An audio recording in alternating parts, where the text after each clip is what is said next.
Hello guys, welcome to थकतेज 360। तो finally जवान का भूत उतरने के बाद हम आ चुके हैं एक नए वीडियो के साथ। ये एक मूवी रिविजिट वीडियो होने वाली है। काफी टाइम पहले ही मैंने सोचा था कि रईस का रिविजिट वीडियो बनाऊंगा, बट भाई टाइम कहाँ है। हाँ बिजी लोग। I mean, full time YouTuber होता तो अलग बात थी। इसीलिए कहता हूँ फुल टाइम यूट्यूबर बनने के लिए चैनल को सब्सक्राइब करो। कोई तरीका है भीख मांगने का? खैर बकवास बातें अब साइड में रखते हैं। तो रईस वीडियो का रिक्वेस्ट किया था रजीन सबीब भाई ने ऑलमोस्ट 5 महीने पहले। तो सॉरी भाई, थोड़ा लेट हो गया। बाकी अगर आपको भी कोई पुरानी मूवी रिविजिट करनी हो मेरे साथ तो कमेंट में मूवी का नाम बता देना यार, मैं कोशिश करूंगा कि भाई 5 महीने ना लगाऊं। कहानी की शुरुआत होती है गुजरात में सन 1960, जहां हम देखते हैं इलियास और उसके कुछ लोग मिलके एक जगह पे इलीगली शराब बना रहे हैं। और हमें यह बताया जाता है कि गुजरात में हर दिन ड्राई डे होता है, यानी शराब बेचना खरीदना बंद। और ऐसा करते हुए पकड़े जाने पे 10 साल की सज़ा पक्की है। फिर भी ईयरली 25,000 करोड़ का इलीगल धंधा होता है शराब का, और इन सब के पीछे रईस का बहुत बड़ा हाथ था। और इसके बाद हम मिलते हैं छोटे रईस से, जो बचपन से ही इलीगल ट्रेड करता है दारू के बॉटल्स का। बंदा चालाक था, डेयरिंग था। आंखों का पावर जाने पे डायरेक्ट उसने गांधी जी के ही ग्लासेस उठा लिए, क्योंकि नया खरीदने के लिए उसके पास पैसे नहीं थे। जिस राह पे तुम चल रहे हो बेटा, एक दिन पूरी तरह फंसोगे। फिर एक दिन पुलिस का छापा पड़ता है शराब के अड्डों को पर्दाफाश करने के लिए, लेकिन रईस एंड उसके दोस्तों के अलार्मिंग व्हिसिल्स की वजह से पुलिस कुछ नहीं कर पाती है। इंस्पेक्टर रईस को थप्पड़ लगाता है उसकी हरकत की वजह से, और उसके अम्मी को भी बुरा भला कहता है। तभी अम्मी जान का फेमस डायलॉग आता है, हमारे लिए कोई धंधा छोटा नहीं होता और धंधे से बड़ा कोई धर्म नहीं होता। ठीक है, समझ गया। ये बात छोटे रईस के दिमाग में बैठ जाती है। फिर ऐसा न्यूज़ में आता है कि देसी दारू पीने की वजह से 140 लोगों की मौत हो गई है एंड इलियास भी पकड़ा गया। तब तो रईस का बिजनेस खत्म। बट ऐसा थोड़ी होगा। रईस का दिमाग बहुत तेज चलता है एंड उसने सोचा कि भाई देसी दारू तो बेच नहीं सकते, बट इंग्लिश दारू तो बेच सकते हैं। तो ये जो इंग्लिश दारू का बिजनेस था उसके हेड थे जयराज सेठ। उसके भी लगे पड़े हुए थे, क्योंकि पूरे शहर में नाकाबंदी थी तो सप्लाई नहीं दे पा रहा था। तब रईस एंड सादिक वहाँ पे आते हैं एंड कहते हैं कि वो बोतल की डिलीवरी कर देगा, बस हर बोतल का उनको पैसा चाहिए होगा।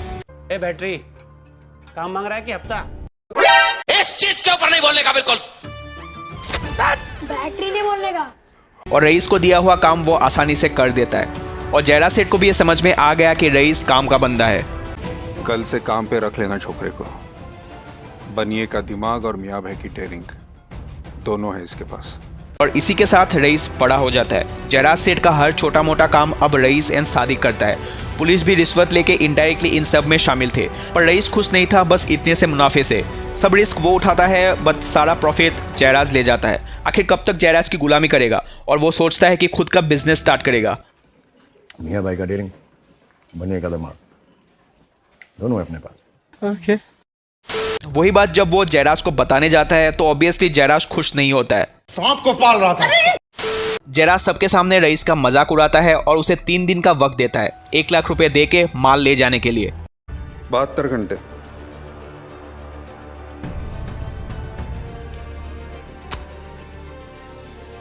वरना घंटा भी नहीं मिलेगा। आ रहा हूँ बेटा, मैं तेरे पास आ रहा हूँ। कसम खुदा की तरफ कुत्ता नहीं बना दिया ना। फिर रईस एंड सादिक वहां से निकल जाते हैं और एक गैरेज में उन्हें एक लग्जरी कार दिखती है। वैसे तो रईस ज्यादा ध्यान नहीं दे रहा था उस पे, लेकिन मैकेनिक खुद बोलता है कि चला कर देखो एक बार। गाड़ी में बैसी जा भी आप कासिम। रास्ते में ही उसको ये पता चलता है कि ईद की वजह से बकरी बहुत ही हाई प्राइसेस में बिक रही थी। वो लग्जरी कार एक बकरी वाले को दे देता है एंड उसके सारी बकरियां लेके मुंबई चला जाता है बेचने के लिए। पर ये इतना आसान नहीं था। मुंबई में जहां रईस अपना दुकान लगाने जा रहा था वहां ऑलरेडी लोग थे जो बकरी का धंधा कर रहे थे। तो वो लोग डायरेक्ट रईस को वहां से भाग जाने के लिए बोलते। रईस उनसे बात कर ही रहा था कि ए बैटरी, इस चीज के ऊपर नहीं बोलने का, बिल्कुल।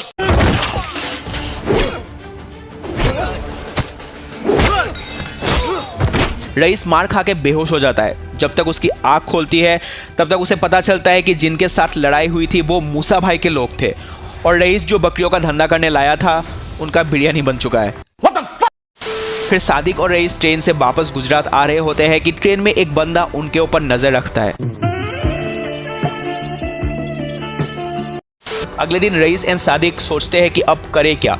जयराज को 1 लाख रुपए देना है एंड ऊपर से उस मैकेनिक को गाड़ी के पैसे भी देना है। तभी वो ट्रेन वाला शख्स वहां पे आता है एंड रईस को पैसा देता है एंड बोलता है मूछा को उड़ा दो। नहीं। रईस एंड सादिक दोनों मना कर देते हैं एंड वो शख्स बोलता है कि वो मूसा का ही आदमी है नवाब, बस उनको परख रहा था। अगर वो मान जाते मूसा को मारने के लिए देन भाई टन टना टन।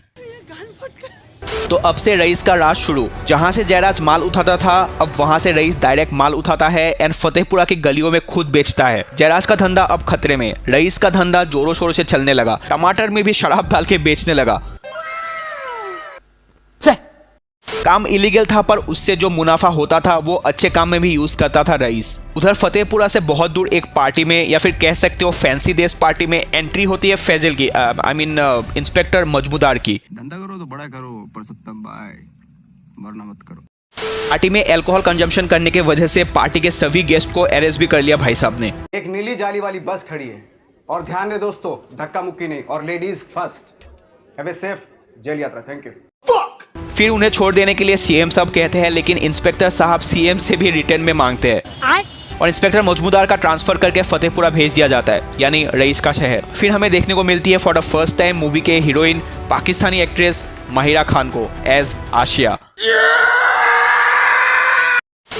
उधर फतेहपुरा पुलिस स्टेशन में इंस्पेक्टर मजमूदार ने ऑलरेडी काम स्टार्ट भी कर दिया था। चल छोड़, तुम कहाँ से अरेंज करोगे? समझ गया सर, मैं अरेंज कर लूँगा सर। बताइए तो सही क्या चाहिए? बियर, वोदका, रम, विस्की। किसकी?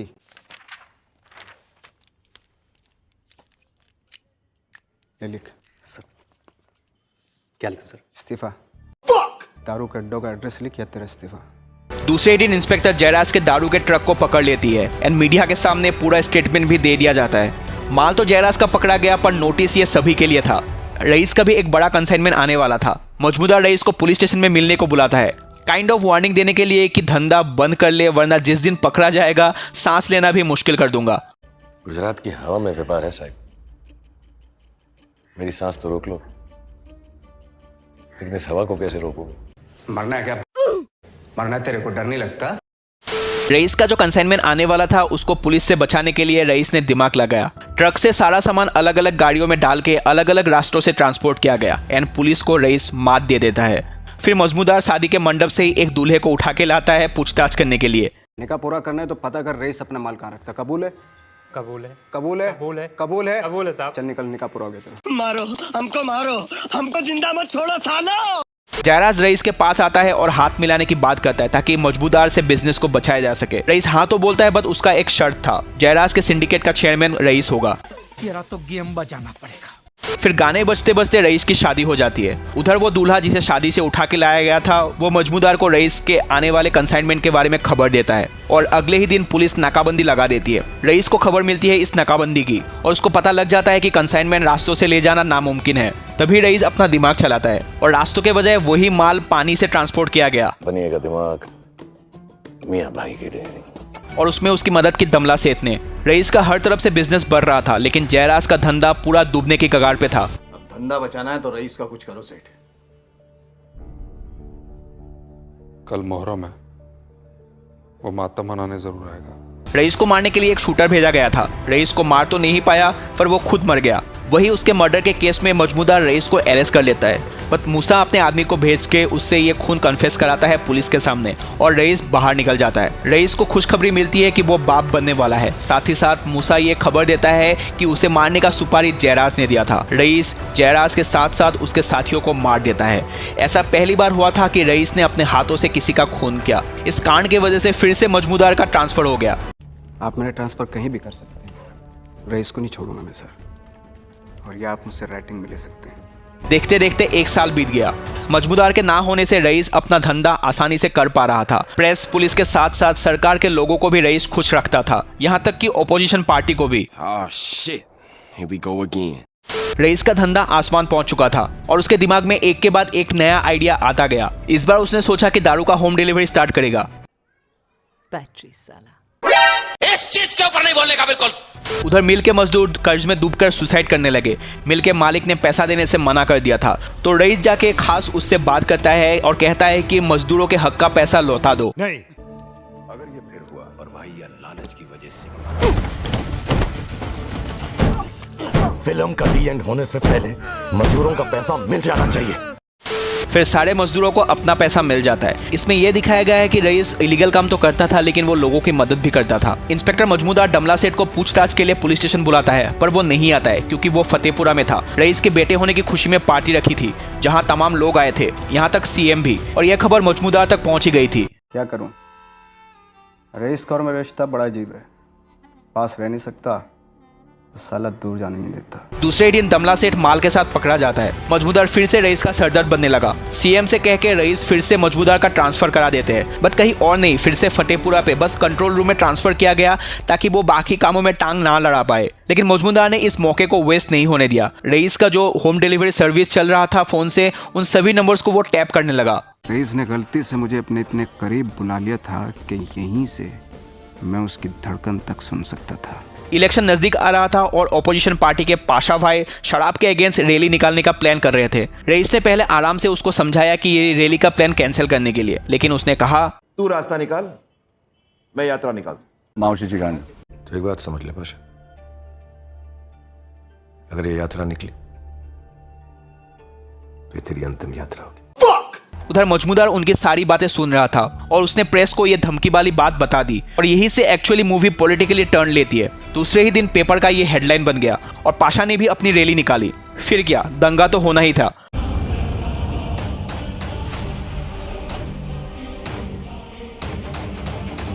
अब तू गया बेटा, अब तू गया, देख तेरी औकात मैं दिखाता हूँ तुझे। अब इस दंगे के वजह से प्रेस सीएम को सवाल करने लगा। रईस आपका दोस्त और पाशा भाई आपका विरोधी, कहीं आपके कहने पे तो रईस ने What? फिर सीएम रईस को बोलता है कुछ दिनों के लिए जेल चले जाने के लिए। सब कुछ ठीक होने के बाद वो उसको बाहर निकाल लेगा, लेकिन माजरा कुछ और ही था। जेल में आके मजमूदार रईस को बताता है कि सीएम और पाशा ने अलायंस बना लिया है और तेरा कट गया है बुरी तरह से। फिर रईस अपना दिमाग लगाता है और ये डिसाइड करता है कि वो जेल से ही इलेक्शन खेलेगा। इलेक्शन की तैयारी शुरू एंड रईस को बेल भी मिल चुकी थी। दूसरी तरफ फतेहपुरा में रईस ने ऐतिहासिक जीत दर्ज की है। तो रईस अब एमएलए बन चुका था और अपनी दुनिया यानी एक नए सोसाइटी के कंस्ट्रक्शन का काम भी शुरू कर दिया था, जहां रईस के मोहल्ले के लोग ही रहने वाले थे एंड उस हिसाब से ही सभी ने आधा आधा पैसा भी रईस को दिया था। मजमूदार अभी भी हार नहीं माना था, बस एक मौके की तलाश है और रईस खत्म।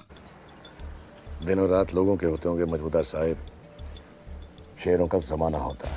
साले तू। फिर अचानक एक दिन टीवी पे खबर आती है, हज से लौट रहे यात्रियों से भरी एक ट्रेन को उत्तर प्रदेश में दंगाइयों ने अपना निशाना बनाया है। इसमें कई लोगों के मारे जाने की खबर आ रही है। इस घटना के बाद देश के कई राज्यों में हिंदू मुस्लिम दंगे शुरू हो गए हैं। गुजरात में भी इसका प्रभाव पड़ा और कई जिले में कर्फ्यू लगा दिया गया। देखते देखते 10 दिन पार हो गए और कर्फ्यू की वजह से लोगों पे मुसीबतों का पहाड़ टूट पड़ा। खाने पीने की कमी होने लगी। मुसीबत के वक्त रईस हमेशा लोगों के साथ रहा और इस बार भी वैसा ही हुआ। लोगों के खाने पीने का पूरा जिम्मा रईस उठा रहा था, लेकिन धीरे धीरे मुसीबतें बढ़ने लगी। रईस कर्ज में डूबने लगा, हालत बद से बदतर होने लगे। हिंदू मोहल्ले का लंगर बंद कर दे, बोझ कम हो जाएगा। धंधा करते वक्त हिंदू मुसलमान सोचा था कभी जो अब सोच रहा है? भूख की वजह से कोई नहीं मरना चाहिए, ना हिंदू ना मुसलमान, सब हमारे लोग। उधर सीएम ने रईस से बदला लेने के लिए अपने दुनिया को ग्रीन जोन में डाल दिया। मतलब वहां कंस्ट्रक्शन का काम नहीं हो सकता, सिर्फ खेतीबाड़ी का काम हो सकता है। रईस के पास कुछ ही पैसे बचे हुए थे, ऊपर से लोगों से जो पैसा लिया था अपनी दुनिया के लिए वो भी डूब गए। रईस के पास बस अब एक ही रास्ता था, मूसा भाई। मूसा को रईस के हालत के बारे में पता था। वो उसको पैसा तो दे देता है पर बदले में एक काम करने को बोलता है, दोहा से सोने की डिलीवरी। रईस मान जाता है और वैसा ही होता है। दमला से समुद्री रास्ते से माल का ट्रांसपोर्ट करता है। खुशियां लौट आई थी रईस की जिंदगी में, पर उसे क्या पता था कि ये खुशी बस कुछ ही पल की मेहमान थी। कुछ दिन बाद न्यूज में बॉम्ब ब्लास्ट की खबर आई, बहुत लोग मारे गए। इस घटना को लेके आम लोगों में डर और गुस्से का माहौल बना हुआ है। इन धमाकों की जिम्मेवारी अब तक किसी संगठन ने नहीं ली है। और ये खबर सामने आई कि बॉम्ब ब्लास्ट के सामान गुजरात के समुद्री रास्तों से लाया गया। पुलिस दमला सेठ और रईस को ढूंढने लगी। दमला सेठ रईस को कॉल करके बोलता है कि मूसा ने उन्हें धोखा दिया, सोने के पेटी में RDX बॉम्ब था। ये सुन के रईस टूट गया। अनजाने में उससे बहुत बड़ा गुनाह हो गया। मोहल्ला बचाते बचाते शहर जला दिया। पुलिस चारों तरफ रईस और दमला सेठ को ढूंढ रहे थे। दमला सेठ ने अपने आप को गोली मार लिया। रईस का अरेस्ट वारंट तो था, बट मजमूदार उसका एनकाउंटर करना चाहते थे। जो तुम चाहते हो वो मैं राइटिंग में नहीं दे सकता मजमूदार। चलो। राइटिंग में चाहता भी कौन है सर? सादिक और आशिया रईस को भाग जाने के लिए कहता है, बट रईस भागता नहीं। वो जानता था अगर वो भाग गया देन पुलिस आशिया और उसके बच्चे फैजान को नहीं छोड़ेगी। सादिक आशिया और फैजान को लेकर वहां से चला जाता है। पुलिस पूरे मोहल्ले को पकड़ के रईस के बारे में पूछताछ करती है। उधर रईस डायरेक्ट मूसा के पास पहुंचता है। ठोक डाल बैटरी को। मैं धर्म का धंधा नहीं करता, तो उससे मेरा क्या फायदा? और एक बात और, बैटरी नहीं बोलने का। पुलिस आशिया और सादिक के पास पहुंच जाती है। रईस सादिक को फोन करके कहता है कि वो आ रहा है, लेकिन सादिक के इशारे से वो समझ गया कि पुलिस भी वहां पे मौजूद थी। पुलिस आई थी? नहीं भाईजान। ठीक है। मजबूदा रईस को देखते ही गोली मारने का ऑर्डर दे देता है, लेकिन रईस जब आता है साथ में मीडिया को भी लेकर आता है, तो पुलिस को शूट ऑन साइट कैंसिल करना पड़ा। रईस को अरेस्ट कर लिया जाता है, पर यह अंजाम नहीं था रईस का। मजमूदार एज प्लान रईस का एनकाउंटर करने वाले थे। मेरे खून के अफसोस के साथ जी लोगे मजमूदार साहब।